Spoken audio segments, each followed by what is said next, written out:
We all dream of slowing down, but the big question is how? For better or worse, the universe answered this for me a few weeks ago. It happened on a hiking trip in Washington, but not in the way you'd expect. I didn't trip on a route or slip on loose gravel going up Mount Storm King. Quite the opposite, actually. I fell 3 steps away from the door of our cabin while we were whipping up some Korean barbecue. In true American fashion, I wasn't sure if my insurance worked out of state, so we skipped the doctor and stopped by in Forks for crutches from a pharmacy. It was, naturally, Twilight themed. At the time, I didn't realize how small my world was going to become. Instead of exploring the great wilderness, I was suddenly stranded. I tried to fill the void with movement at first, but in time, I learned that stillness can take up space too. I found it on the beach, by a mountain lake, even at the airport, catching my flight back to Chicago. Getting to my gate was a whole ordeal. I thought if I just pushed myself hard enough, I could do it on my own. I don't know why it was so hard to just sit down and let myself be helped. I think I just hate depending on others. I don't know where it comes from, but it's the same reason I work myself to tears sometimes, because I can't figure something out. I never thought of it as a problem until I literally couldn't run from it. I've never felt so helpless in my life. But then I think of my sisters who took care of me on the rest of our trip, a knee scooter from my coworker who broke his foot a few weeks back, and everyone who has looked out for me one way or another.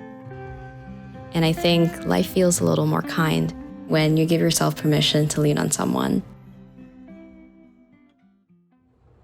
The fracture also gave me permission to rest.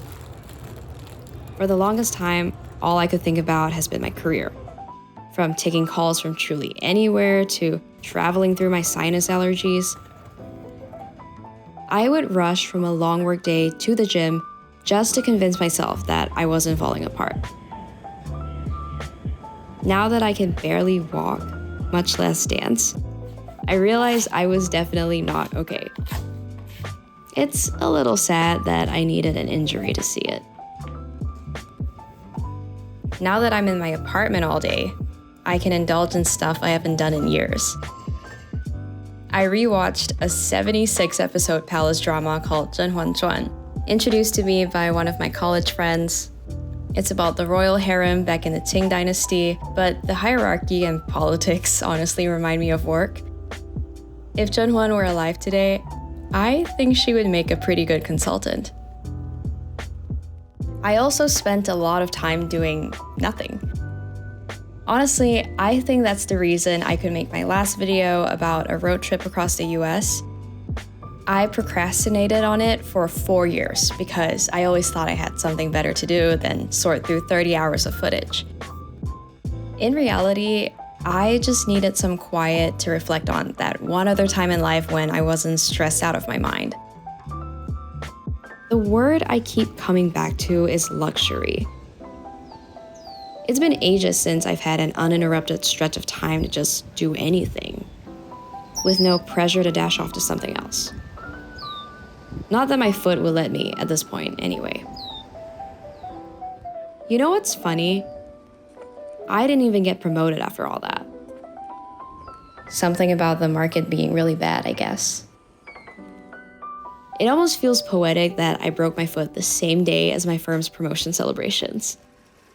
Like, how am I supposed to not crash out? Maybe I need to reevaluate my priorities. You know how it's like when you're in the moment, it feels like the worst thing in the world because that's all you know. Someday I'll be able to look back at this and laugh. Like, why did I take it so seriously? My career was gonna be fine in the end. So yeah, I think I definitely needed the past few weeks to reset. Of course, I know this era of slow living isn't forever. I can almost see the anxiety of my old life creeping up on me, which ironically shows up in the form of paralysis.